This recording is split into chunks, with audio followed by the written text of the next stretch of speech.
Salut et bienvenue dans ce nouveau podcast Entrepreneur spirituel en direct de Dubaï. Bon, ça fait maintenant une semaine, non, à peu près une semaine que je suis ici.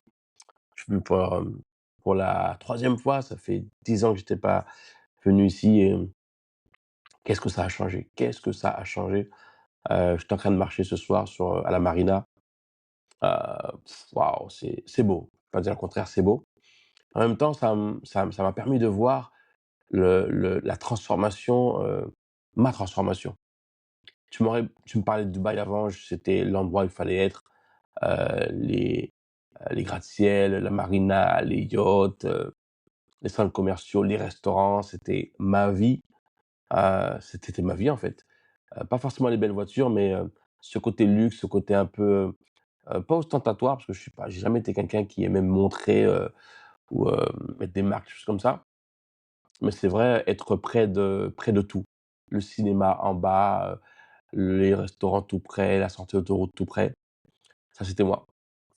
Et arrivé, à marcher ce soir et la marina, alors oui, c'est beau, mais ça me dit rien. Et c'est là où je me dis, bah, en fait, ouais, il y a vraiment une transformation dans ma vie et j'en suis même content, en fait, tellement content.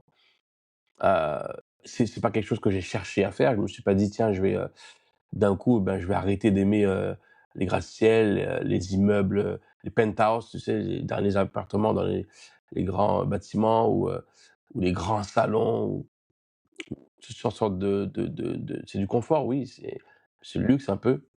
À quel moment est-ce que j'ai arrêté d'aimer ça?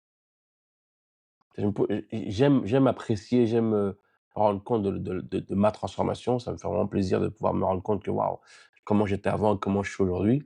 Ça me montre quelque part qu'il y a vraiment des choses qui se passent dans ma vie, en fait, et bon, c'est vrai que bon, avec la Greatness Academy, chaque week-end, il y a une vibration différente, il y a des prises de conscience. Mais avant d'arriver à la Greatness Academy, ben, j'avais déjà eu cette transformation. J'étais déjà cette personne qui, en 2015, a déménagé de la ville à la ferme. Je sais pas si je t'ai raconté ça, comment ça s'est passé? Ah ben, tiens, je te raconter, c'est une expérience assez incroyable, mais c'est pour te dire comment est-ce que la source, on peut l'appeler Dieu, la source, comme tu peux l'appeler, utilise toujours les, enfin, c'est comme si, peu importe le chemin que tu vas faire, à un moment donné, c'est rattrapé et ça te ramène sur le chemin et c'est utilisé pour te mettre là où tu dois être. Moi, ça s'est passé comment? J'étais quelqu'un, j'étais un rat de la ville. Je me rappelle, j'avais ma Touareg à ce moment-là, et j'étais en ville, une voiture très propre, dans une villa, j'habitais dans une villa et puis, très près des centres commerciaux, autoroutes, restaurants, bon, comme je t'ai dit tout à l'heure, et tout allait très bien. Puis un jour, on m'appelle, on me dit: «Voilà, ben, il y a un terrain, à acheter».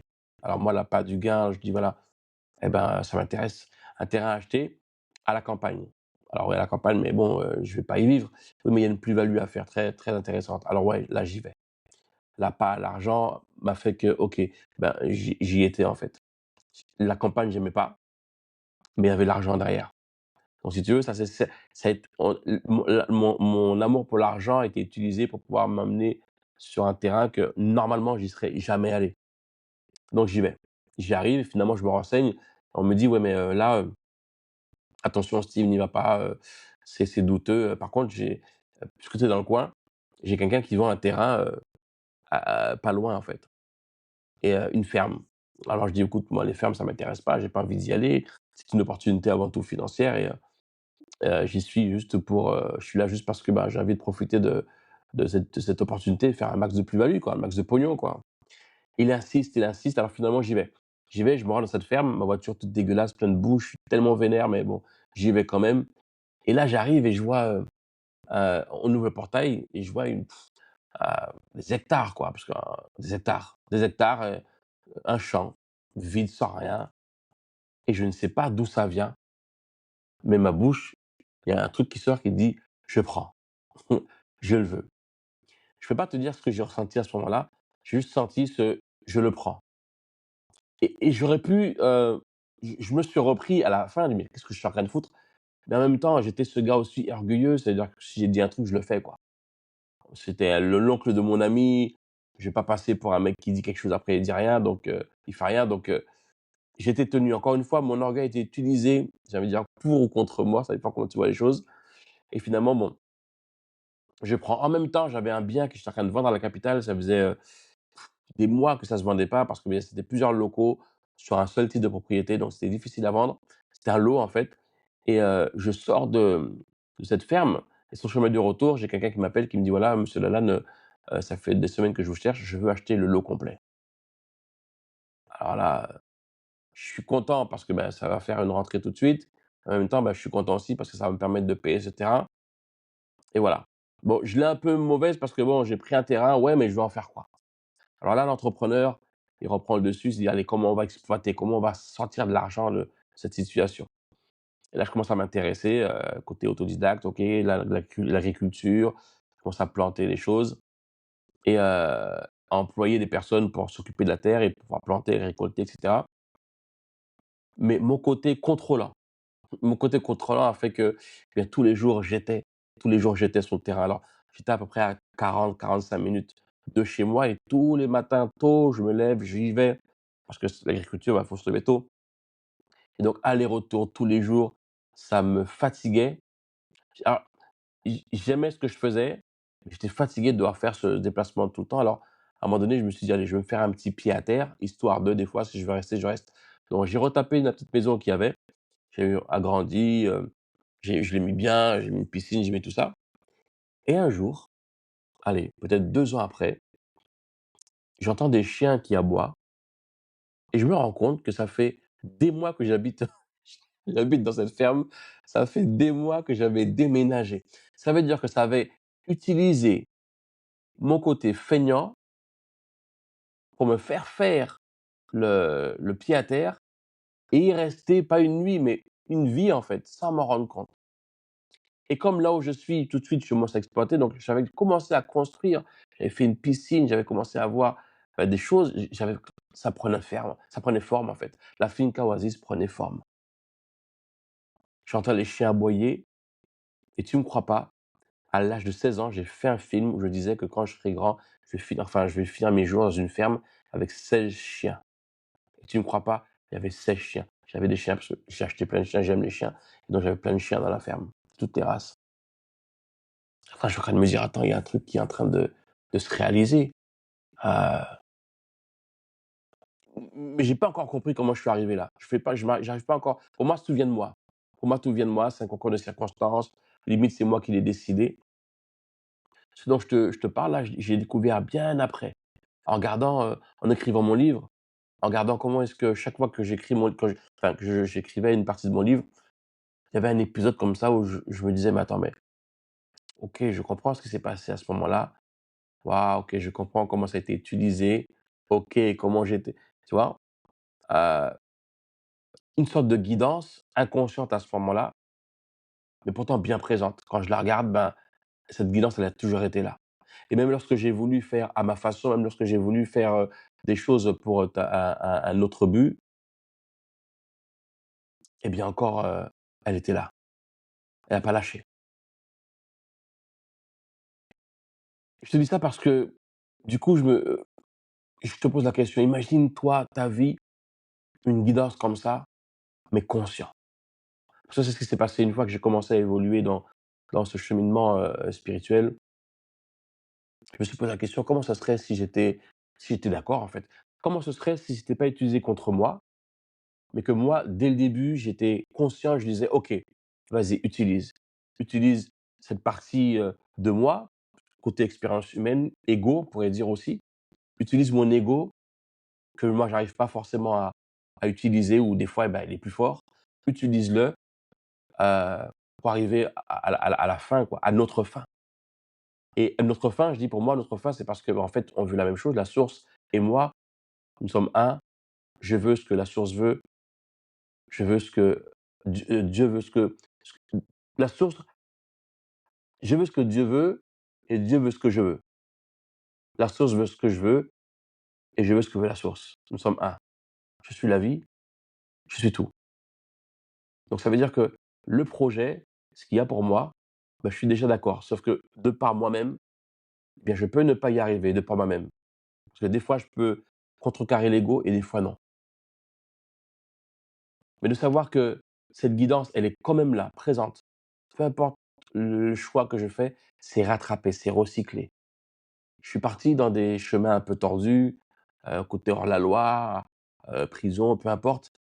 Mais même là-dedans, quand je regarde, quand j'écris mon livre et je regarde ces différentes périodes de ma vie, eh bien, c'est encore des périodes qui m'ont permis d'arriver là où je suis. C'est comme si c'était récupéré de toutes les façons. Mais quand je vois ça, je me dis: «Mais alors, je peux lâcher prise. Il y a pas de mauvais choix, il y a pas de mauvaise décision. La guidance est toujours là».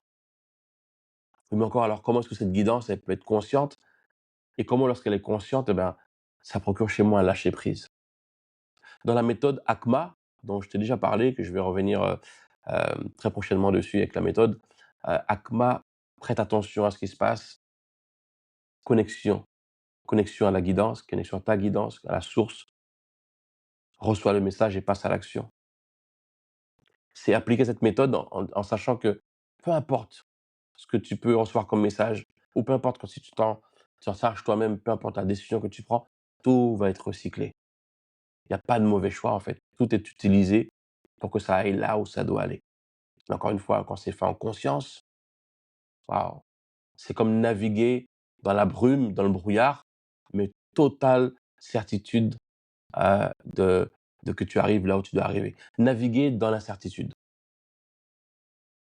lâcher prise totale. Mais ça passe par prêter attention du moment où tu résistes. Moi, ça m'est arrivé il y a 2 jours.